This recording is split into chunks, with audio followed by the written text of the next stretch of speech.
नमस्कार दोस्तों, stock market studies में फिर से एक बार आपको बहुत-बहुत स्वागत है। तो आज मैं फिर से आपके सामने कुछ इंपॉर्टेंट कंपनी के अपडेट शेयर करने वाला हूँ। तो वीडियो को पूरा लास्ट तक देखिएगा और अभी तक अपने चैनल को सब्सक्राइब नहीं किया तो जरूर कर लीजिएगा। कंटिन्यूअसली इन्फॉर्मेशन और अपडेट्स पाने के लिए चैनल के ऊपर बने रहिएगा। तो चलो देख लेते हैं कौन सा कंपनी है इस वीडियो के अंदर। तो सबसे पहले मैं बात करूंगा एक ऐसे कंपनी के बारे में जिसका नाम है आईसीआईसीआई बैंक। देखिए आईसीआईसीआई बैंक आप सभी जानते हैं इंडिया के सेकंड लार्जेस्ट प्राइवेट बैंक है। अगर कोई भी बैंक अगर अच्छा खासा अभी परफॉर्मेंस कर रहा है वो है आईसीआईसीआई बैंक। अभी मैं इस बात क्यों बता रहा हूँ क्योंकि आप कहेंगे सर क्या बाकी बैंक बेकार हो गया? बिल्कुल नहीं। जितने सारे लार्ज कैप बैंक है, जितने सारे blue chip type categories bank है, तो उनमें से देखा जाए तो एचडीएफसी बैंक का उतना ज्यादा ग्रोथ नहीं हो रहा है। बाकी जो बैंक है उसका भी उतना ज्यादा ग्रोथ नहीं हो रहा है, धीरे धीरे करके हो रहा है। तो आईसीआईसीआई बैंक एक अच्छा खासा परफॉर्मेंस कर रहा है। मतलब कंपनी का परफॉर्मेंस भी अच्छा दिखेगा और उसके साथ साथ चार्ट पैटर्न्स भी अच्छा दिखेगा। तो कंपनी इस बार सारे हाथ पार कर दिए। कंपनी पिछले बार देखिए 2021 में 24,000 करोड़ के आसपास सेल्स किए थे। 2021 में 30,000 करोड़ के ऊपर सेल किया। अभी देखिए 2023 में 40,000 करोड़ का सेल्स किया। हर साल में 10,000 करके ज्यादा करोड़ का सेल्स कर रहे हैं। तो एक एक एक हाई लेवल का, हाई ग्रोथेबल लेवल का कंपनी है। इस कंपनी के ऊपर कोई डाउट नहीं है कि कंपनी के ऊपर फ्यूचर में हाई ग्रोथ होने का चांसेस है। क्योंकि देखिए इतना बड़ा जर्नी, 6,900 करोड़, 9,000 करोड़ और 11,000 करोड़, तो प्रॉफिटेबिलिटी देखिए कितना अलग लेवल का कंपनी का ग्रोथ हो रहा है। तो इस चीजों को आपको समझना पड़ेगा। बाकी अगर मैं इस कंपनी के कैश फ्लो के बारे में चर्चा करूं तो देखिए आपको दिखेगा कि सर इस बार कैश फ्लो तो नेगेटिव है। देखिए बैंकिंग सेक्टर में ऐसे होता रहता है क्योंकि बैंकिंग सेक्टर का काम क्या है, पहले खुद लोन ले, उसके बाद लोन को कस्टमर को वो लोन के हिसाब से लोन दे दे और उसमें जो इंटरेस्ट मिलेगा वही बैंक के लिए फायदा होगा। तो बिजनेस इस तरीके से चलते रहते हैं। तो जिस बेसिस में कंपनी के ऊपर जो प्रॉफिट एंड लॉस है वो साल भर की बात करूं तो कंपनी के यहाँ पे देखिए हाईएस्ट लेवल का प्रॉफिटेबिलिटी ग्रोथ देखने को मिले। सिर्फ हाईएस्ट लेवल प्रॉफिटेबिलिटी ग्रोथ नहीं है, कंपनी सेल्स का ग्रोथ, कंपनी प्रॉफिट का ग्रोथ और कंपनी का सीएजीआर का परसेंटेज, हर तरीके से आपको एक अलग लेवल का ग्रोथेबल सिचुएशन देखने को मिले। रिटर्न ऑफ इक्विटी भी बहुत शानदार देखने को मिला है। तो हर दिशा से आपको देखा जाए तो कंपनी में एक अलग लेवल का ग्रोथ सिचुएशन देखने को मिला है। तो मैं जरूर कहूंगा इस कंपनी के ऊपर फोकस रखिए, इस कंपनी के ऊपर स्टडी करिए, उसके बाद काम करिए। क्योंकि एज ए इन्वेस्टर प्रोमोटर से लेकर एफएसडीएस पब्लिक, हर किसी के पास इस कंपनी की हिस्सेदारी है। सॉरी, प्रोमोटर तो नहीं है, एफएस और डीएस ने देखिए पूरा का पूरा होल्डिंग उठा के रखे हैं। तो दोनों ने ही पूरा का पूरा माल उठा के रखे, पब्लिक को चांसेस ही नहीं मिला कि वो बाय करे। क्योंकि 90% होल्डिंग प्रोमोटर तो नहीं है, 90% होल्डिंग इंस्टीट्यूशन के पास है। तो जो कंपनी का इतना बड़ा इंस्टीट्यूशन के पास कंपनी का होल्डिंग है, क्या उस कंपनी के ऊपर डरना चाहिए? बिल्कुल नहीं। तो इस कंपनी के ऊपर मैं लॉन्ग टर्म के लिए भी काम करता हूँ और जब जब इसके ऊपर स्विंग ट्रेडिंग बनता है तब तक मैं काम भी कर रहा हूँ। तो स्विंग ट्रेडिंग कहाँ पे बना? तो इसके ऊपर एक ट्रेड बना, जो ट्रेड मैं आपको पहले भी शेयर कर चुका हूँ। देखिए यहाँ पे क्या बना, एक कप बना, उसके बाद 2 बार यहाँ पे हैंडल बटन क्रिएट हुआ। तो फाइनली हैंडल बटन क्रिएट होने के बाद यहाँ पे क्या हुआ, यहाँ पे आप देख सकते हैं यहाँ पे ब्रेकआउट हुआ और ब्रेकआउट होने के बाद ब्रेकआउट कंफर्मेशन भी हुई। उसके बाद धीरे धीरे करके ऊपर गया, रिटेस्ट किया, नीचे आए और 200 डेज ईएमए को वो यहाँ पे टच किया। उसके बाद धीरे धीरे करके ऊपर गए और देखिए फाइनली ऊपर जाने के बाद यहाँ पे 2 दिन से रिजल्ट आने के बाद, रिजल्ट जब आया था अच्छा खासा रिजल्ट आने के बाद भी करेक्शन हुआ। क्यों? क्योंकि मार्केट अगर गिरेगा, अगर बैंक सेक्टर पूरे के पूरे गिरेगा तो क्या इस कंपनी रुके रहेंगे? बिल्कुल नहीं। तो उसके भी एक करेक्शन देखने को मिला। तो कोई चिंता करने का जरूरत नहीं कि यहाँ पे करेक्शन हो रहा है तो कंपनी खत्म हो जाएगा, कंपनी फिर से गिरकर बहुत नीचे चला जाएगा, ऐसे बिल्कुल नहीं। अगर मार्केट थोड़ा सा बुलिश मोमेंटम दिखा दे तो इस कंपनी रिवर्सल करेगा और इजीली वो टारगेट को अचीव कर सकते हैं। तो मैं टारगेट लेकर चल रहा हूँ करीबन 1120 रुपीज के आसपास और जो टारगेट निकल कर है 1120 रुपीज के आसपास। तो वो टारगेट यहाँ पे परसेंटेज वाइज देखे तो 16% के आसपास टारगेट मिल सकता है। तो देखिए अभी 16% का टारगेट कम मिलेगा, किस तरीके से मिलेगा वो तो पता नहीं। तो उस बेसिस में बात करूँ तो कंपनी के ऊपर एक अलग लेवल का ग्रोथ होने का चांसेस भी देखने को मिल सकता है। बाकी इस कंपनी के ऊपर आपका क्या ओपिनियन है जरूर कमेंट्स करना, क्योंकि मेरे ओपिनियन आपके साथ शेयर किया हूँ। मेरे ओपिनियन शेयर करने का मतलब ये नहीं कि मैं कोई आपको रिकमेंडेशन करूँ, क्योंकि मेरे तरफ से कोई भी रिकमेंडेशन नहीं है। क्योंकि मैं कोई सेबी रजिस्टर्ड पर्सन नहीं हूँ कि मेरा खुद का आपको कोई ट्रेड में खुद बता दूं कि यहाँ पे बाई करिए, यहाँ पे सेल करिए। आपको काम करना है तो एक बार आपको खुद रिसर्च करना पड़ेगा, खुद बैक टेस्टिंग करना पड़ेगा।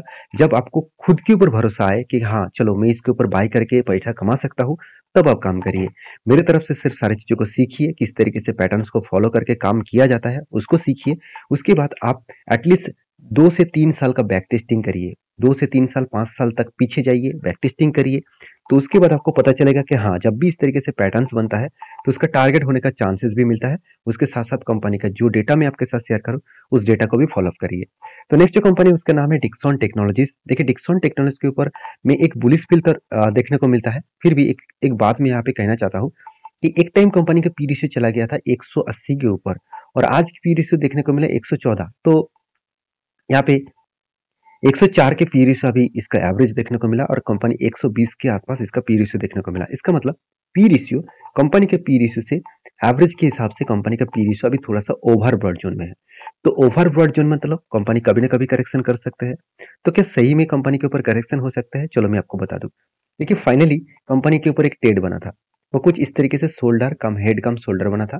फाइनली ब्रेकआउट हुआ, ब्रेकआउट होने के बाद धीरे धीरे करके वो टारगेट को अचीव किया। तो जो टारगेट का जो अचीव किया, अचीव करने के बाद देखिए कंपनी क्या क्या एक लेवल में कंपनी होल्ड किया।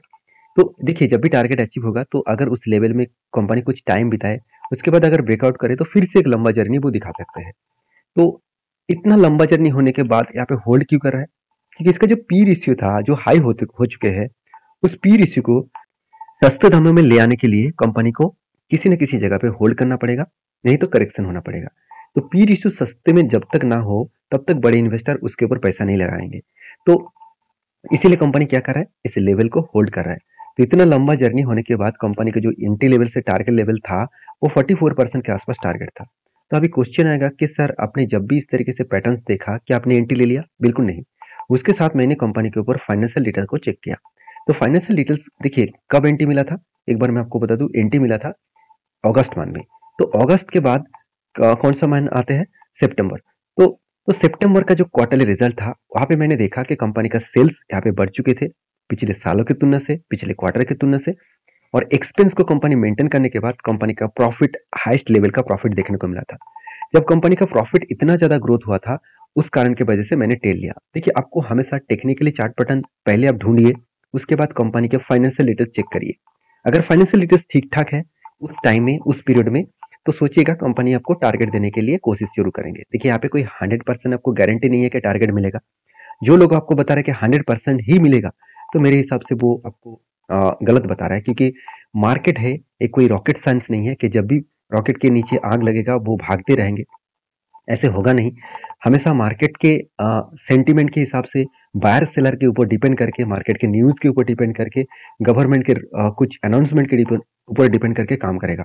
तो हमेशा आपको इस सारी चीजों को स्टडी करके काम करना पड़ेगा। तो दूसरी बात कंपनी के ऊपर टेल लेने के दूसरी कारण जो था वो है कंपनी खुद इस सालों में अच्छा खासा निवेश भी किए। तो जब इतने बड़े कंपनी CWIP में पैसा लगाया तब मुझे एक अंदाजा लगा कि हाँ चलो कंपनी के ऊपर कुछ टेड बन सकता है, क्योंकि कंपनी खुद के कर्जे को भी कम किया। तो जब इतने सारे पॉइंट्स को कंपनी रिकवरी कर रहा था तो सोचिएगा कंपनी में कुछ ना कुछ बड़ा होने का चांसेस था। तो इसीलिए मैंने टेल लिया, क्योंकि ऐसे नहीं कि कंपनी के ऊपर पैटर्न बना चलो मैं टेल ले लेता हूँ, ऐसे बिल्कुल नहीं। पैटर्न्स बनने के बाद इस सारी चीजों को आपको फॉलो अप करना होगा।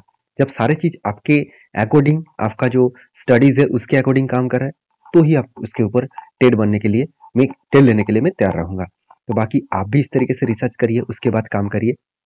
देखिए जो बिगिनर है उसके लिए मैं हमेशा कहूंगा आप जब इस तरीके से कोई टेड आपको मिल रहा है तो आप काम शुरू कर सकते हैं एक दो क्वांटिटी के साथ। एक दो क्वांटिटी में आपको लॉसेस भी जो होगा वो एकदम ना के बराबर, अगर प्रॉफिट भी होगा तो भी ना के बराबर, मगर आपका जो मन में जो कॉन्फिडेंस लेवल है ना वो बहुत बहुत ज्यादा बिल्ड कर जाएगा। कॉन्फिडेंस लेवल अगर एक बार बिल्ड कर गया तो आप एक क्वांटिटी नहीं 1000 क्वांटिटी के साथ भी काम कर सकते हैं और लाख क्वांटिटी के साथ भी काम कर सकते हैं। पहले आपको सारी चीजों को सीखना पड़ेगा तब आप काम कर पाएंगे। तो प्लीज मैं रिक्वेस्ट करूंगा आप सीख कर काम करिए, किसी को टेड देखकर काम मत करिए। मेरे जो टेड है वो मैं आपके साथ शेयर करता रहता हूँ। तो आपको लग रहा होगा कि चलो सर ने टेड लिया चलो मैं भी टेड ले लेता हूँ, ऐसे बिल्कुल मत करिएगा। हर किसी का अलग अलग ओपिनियन है। मैं कितना निवेश करना है, मुझे कहाँ पे मेरा स्टॉप लॉस लेना है वो मैं खुद जानता हूँ, उसको भी आपको जानना है। तो आप खुद एक बार रिसर्च जरूर करिएगा। तो नेक्स्ट जो कंपनी है उसके बारे में नाम के बारे में बात करूँ, उसका नाम है येस बैंक। देखिए येस बैंक का जो हालत है फिलहाल के जो सिचुएशन है वो क्वार्टरली जो रिजल्ट है वो लगातार इंप्रूवमेंट देखने को मिला है। जैसे आप कंपनी क्वार्टरली रिजल्ट देखेंगे तो 4600 करोड़ से कंपनी बढ़ के हो गया 5400 करोड़, उसके बाद 6700 करोड़। तो इसका मतलब कंपनी का सेल्स लगातार बढ़ता हुआ देखने को मिले। उस बेसिस में कंपनी एक्सपेंस को कंट्रोल किए, उस बेसिस में कंपनी का नेट प्रॉफिट भी बढ़ता हुआ देखने को मिले। जब इतने सारे पॉइंट्स पॉजिटिव देखने को मिले और एक पॉइंट में चेकआउट किया, वो है नेट एनपीए। कंपनी का एनपीए बीच में 5% के ऊपर चला गया था, वो आज घट के हो चुके 1% से भी नीचे। तो जब कंपनी एनपीए को कम किया और प्रॉफिट को बढ़ाया, तो कुछ ना कुछ बड़ा धमाका होने वाले थे। तो इसलिए जब कंपनी के ऊपर टेड बना, तो यहाँ पे टेड किस तरीके से बना अब देखेंगे। तो यहाँ पे शोल्डर बना, फिर से एक शोल्डर बना, सॉरी यहाँ पे शोल्डर बना, उसके बाद एक हेड बना, उसके बाद एक शोल्डर बना। फाइनली ब्रेकआउट हुआ, ब्रेकआउट कंफर्मेशन भी हुआ। उसके बाद देखिए इजीली वो टारगेट को अचीव किया। तो जब भी आपको कुछ इस तरीके से पैटर्न्स दिखे, तो सबसे पहले कंपनी का फाइनेंशियल को चेक करना। तो अभी फिलहाल के लिए मैं क्या करूंगा, फिलहाल के लिए इस कंपनी के ऊपर एक बड़ा सा कप बना, यहाँ पे अगर छोटा सा हैंडल पैटर्न क्रिएट करे और दिसंबर का रिजल्ट अगर अच्छा खासा देखने को मिले, तो फिर से मैं एक बार ट्रेड लेने के लिए तैयार रहूंगा। बाकी आप समझदार है, समझदारी से काम लीजिएगा, क्योंकि एज ए इन्वेस्टर इस कंपनी के ऊपर धीरे धीरे करके खुद का होल्डिंग को बढ़ाते चले जा रहे हैं। इंस्टीट्यूशन के पास जो, सॉरी पब्लिक के पास जो 40% के ऊपर होल्डिंग था, वो घट के अब 30% के आसपास आ चुके हैं। उसका फायदा डायरेक्टली एफआईएस और डीआईएस उठा रहा है। क्यों? क्योंकि कंपनी आज फिर से रिकवरी कर रहा है। जो राणा कपूर जी था, मतलब राणा कपूर जी थे इस कंपनी के मैनेजमेंट में, उन्होंने कंपनी का हालत ही खराब कर दिए थे। और जब उस मैनेजमेंट से राणा कपूर जी को हटाया गया, तब से इस कंपनी अच्छा खासा ग्रोथ कर रहा है।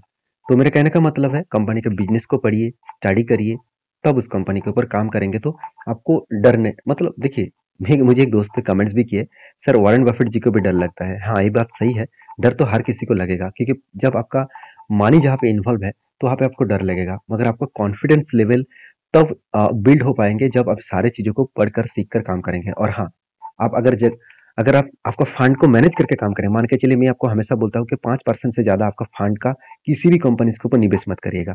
तो 5% मतलब 1 लाख के ऊपर 5% मतलब 5,000 रुपया होता है। तो आपके पास 1 लाख रुपया है, तो आप 20 कंपनी के ऊपर काम कर सकते हैं, 5,000 करके। तो वहां पे आपको डर क्यों लगे? क्योंकि एक कंपनी अगर लॉसेस भी दे, बाकी कंपनी अगर प्रॉफिट दे, तो आपका तो प्रॉफिट ही होगा ना। तो डर नहीं लगेगा। मेरा बोलने का मकसद यही है कि अगर आपको जो फंड है उसको आपको मैनेज करके आप काम करेंगे, तो डर नहीं लगेगा, डर नहीं लगेगा। अगर आप एक ही कंपनी के ऊपर पूरा का पूरा 1 लाख रुपया ही निवेश कर दिया, तो आपको जरूर डर लगेगा, क्योंकि 30 to 40% जब भी आपको लॉस चलेगा ना, तो आपका 1 लाख का रुपया 40,000 लॉस दिखाएगा, तो आप तब डरेंगे। तो इसलिए मैं बार बार बोलता हूँ, फंड को मैनेज करिए, रिस्क को मैनेज करिए, उसके बाद काम करिए। तो इसीलिए मैं बार बार बोलता रहता हूँ कि डर नहीं लगेगा। तो इसका मतलब ये नहीं कि आप पूरा का पूरा पैसा लगाकर डरेंगे। तो देखिए, डर तो लगेगा, ऑब्वियसली हर किसी को डर लगता है, मगर आपका रिस्क मैनेजमेंट ठीक ठाक है, फंड मैनेजमेंट ठीक ठाक है, तो वहां पे आपको डर बहुत कम लगेगा। तो नेक्स्ट जो कंपनी है उसका नाम है सालासा टेक्नो इंजीनियरिंग लिमिटेड। तो इस कंपनी के ऊपर एक अपडेट है, वो अपडेट है बोनस का। तो कंपनी 1 फरवरी में हर एक के बदले आपको 4 शेयर देने वाला है। तो इस कंपनी के ऊपर निवेश करना है, तो सारी चीजों को एक बार स्टडी करिए, उसके बाद काम करिए। वीडियो में अगर जानकारी अच्छा मिले तो प्लीज लाइक करना, दोस्तों के साथ भी शेयर करना। मिलते नेक्स्ट वीडियो में, तब तक के लिए धन्यवाद।